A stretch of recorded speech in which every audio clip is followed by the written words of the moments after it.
The Bible is a history book, but it is unlike any other history book available in any public library. The history of the Bible starts with the creation of the earth and ends with the end of the world. No other history book has ever been published that covers such a broad range of events on planet Earth, partially because no one was present at the start to witness and document it, and therefore, no one can write the beginning of our world authoritatively. We are the only folks in the world who know how it will all end. That is unique. The Lord did not reveal the future to his followers to satisfy their curiosity. It was to prepare them for the future so that they would not be surprised when it arrived, and that they would not misinterpret it. Be grateful that Jesus was so forthright in sharing what the future holds for us. People ask, are we in the end times? However, the Bible talks of the last days, and we have been in the last days for 2,000 years. The last days started at Pentecost, where the first prophecy of the last days was fulfilled. Every Christian generation should live to be ready for the Lord's return. The Bible is a book full of predictions. Its pages contain 735 predictions about the future. A prediction can be found in 1/4 of the Bible's chapters. From beginning to end, it is basically a prophetic text, though some books focus more on predictions than others. 596 of the 735 predictions have indeed occurred and have literally come true according to the scripture prediction. So, 81% of all Bible prophecies have already come true, and some of those prophecies were made centuries before the case. It doesn't take much confidence to believe that the remaining 19% will happen as well. That's a very high score. The Bible has proved 100% right for every prediction that could have been fulfilled by now. Of the rest, most of them are concerned with the actual return of Jesus and what follows after that. How many of these predictions remain to come true before Jesus returns? The answer is about 20, and we are watching to see those happen first before we look for the Lord's return. Jesus told us to watch and pray. What do we watch? We cannot stand still and watch the clouds to wait for him to appear. That is not what he meant. He meant, keep an eye on what's going on in the world and see what signs I gave you to help you prepare. Signals are the signs. So let's look at Matthew chapter 24, where the disciples asked him, what will be the signs or signals of your return? What would we do if we don't know when it's going to happen? To their inquiry, Jesus gave a direct and unambiguous answer. We can thank God that he responded in such a straightforward manner. In the book of Revelation, he gives a much more detailed and comprehensive response, but here he gives a rundown of the signs that will precede his arrival. The disciples approached Jesus secretly as he was seated on the Mount of Olives. Matthew 24, 3-36. Later, Jesus sat on the Mount of Olives. His disciples came to him privately and said, tell us, when will this all happen? What sign will signal your return and the end of the world? Jesus told them, don't let anyone mislead you, for many will come in my name, claiming I am the Messiah. They will deceive many, and you will hear of wars and threats of wars, but don't panic. Yes, these things must take place, but the end won't follow immediately. Nation will go to war against nation, and kingdom against kingdom. There will be famines and earthquakes in many parts of the world. But all this is only the first of the birth pains, with more to come.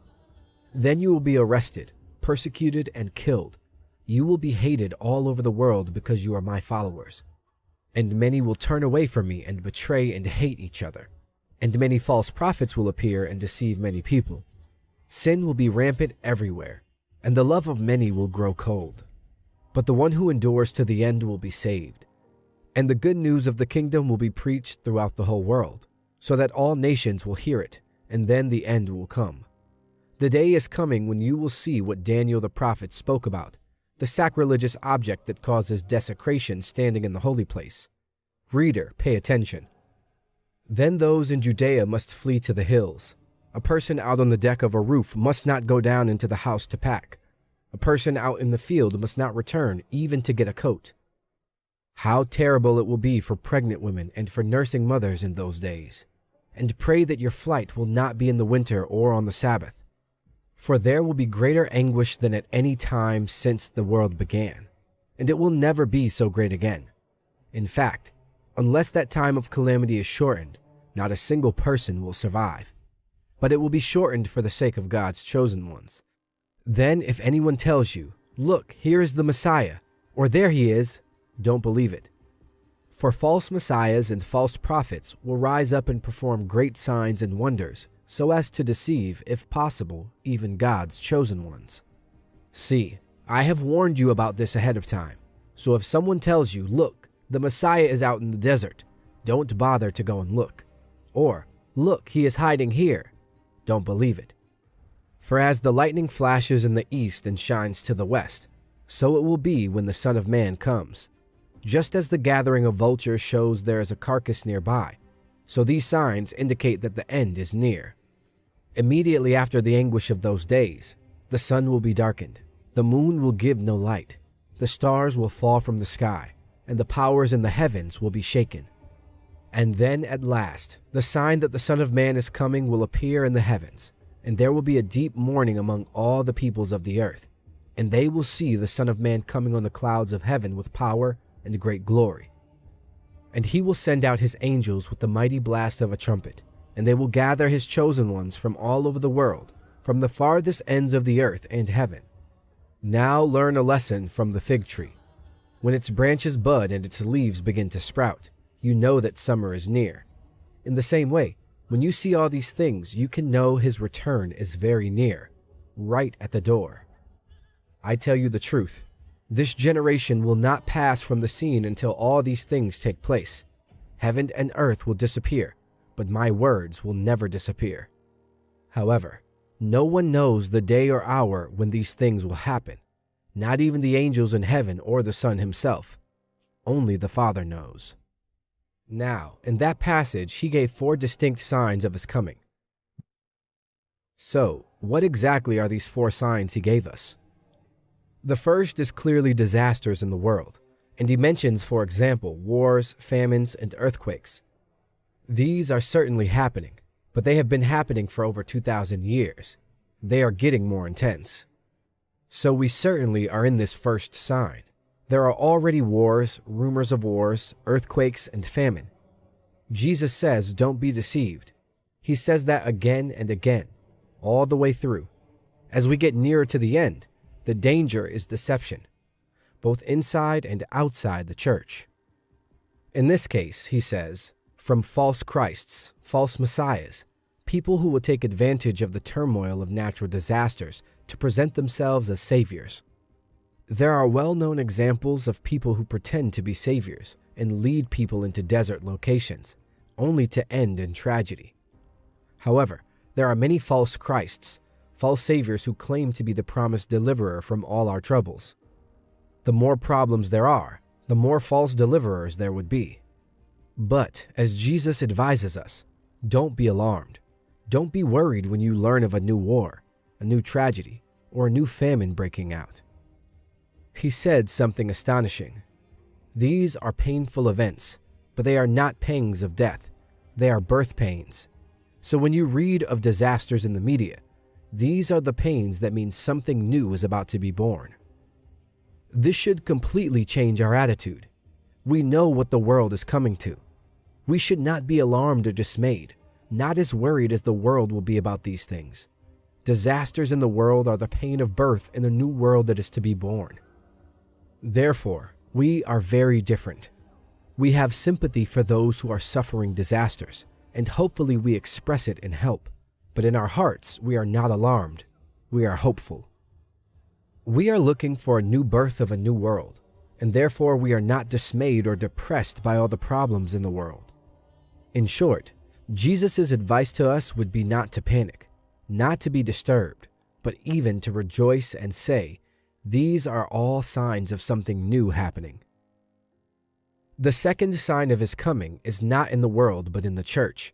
Disasters in the world are the first sign. The church, not the world, is the second sign of his coming. The first warning is disasters around the world. The second is changes in the church. Just as he divided the first sign into 3 parts, wars, earthquakes, and famines, He divides the second sign into three parts, all of which occur within the church. The first is persecution, that we will be hated in every nation. The second aspect of this sign would be a significant reduction in the church's size. Most people's love will grow cold. When the whole church is under strain, many nominal Christians, if not all true Christians, would leave. Under the burdens of universal persecution, their love would grow cold. That's a very depressing sign. The big surprise in the third part of the sign is that the gospel will be preached to every racial group. The third part of the sign is that the gospel will be proclaimed. A smaller, purified church would have a greater impact on the planet. That is exactly what Jesus is implying. False prophets can be a source of deceit in all of this. We are aware of the teachings of false prophets. When there is no peace, they teach peace. Rather than being a source of challenge, their message is one of comfort. It's all right, it won't happen, they'll say. Now, Jesus' advice is to keep going. Don't give in to these false prophets. Whoever perseveres to the end will be saved. When that sign occurs, when all aspects of the church are despised by the world, that is Jesus' advice to all Christians. Why should that be the case?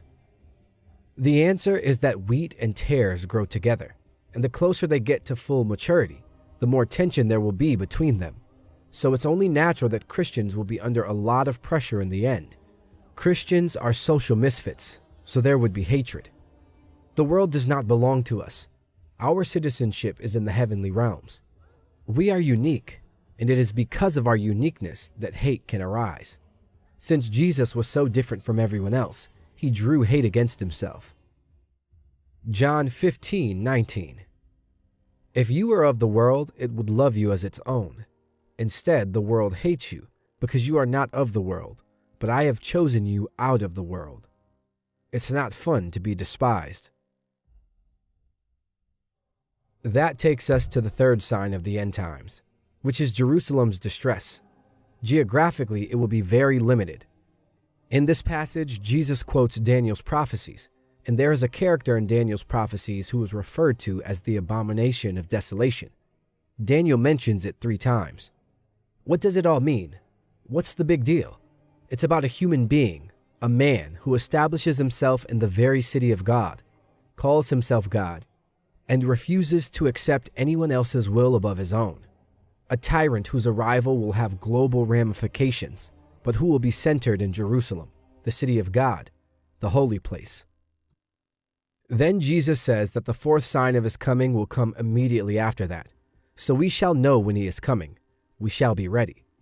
When that sign comes, there will be no danger of false prophets or false messiahs. There will be no deception. It will be too quick.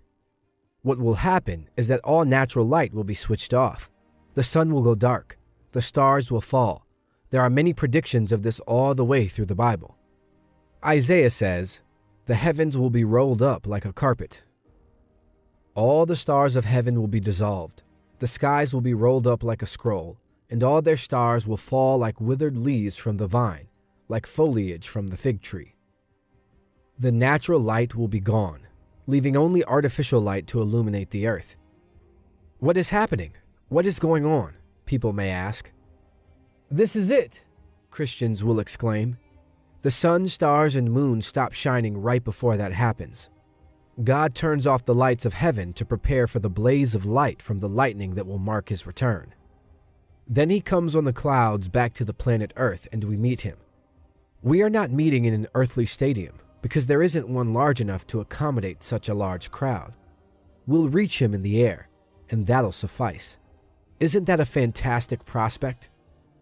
When you see all these things, you know he is at the gates, just about to walk through, he says. Then Jesus gives a very simple statement about a fig tree, and this is where many Christians have gone astray. He says, "Now learn this lesson from the fig tree.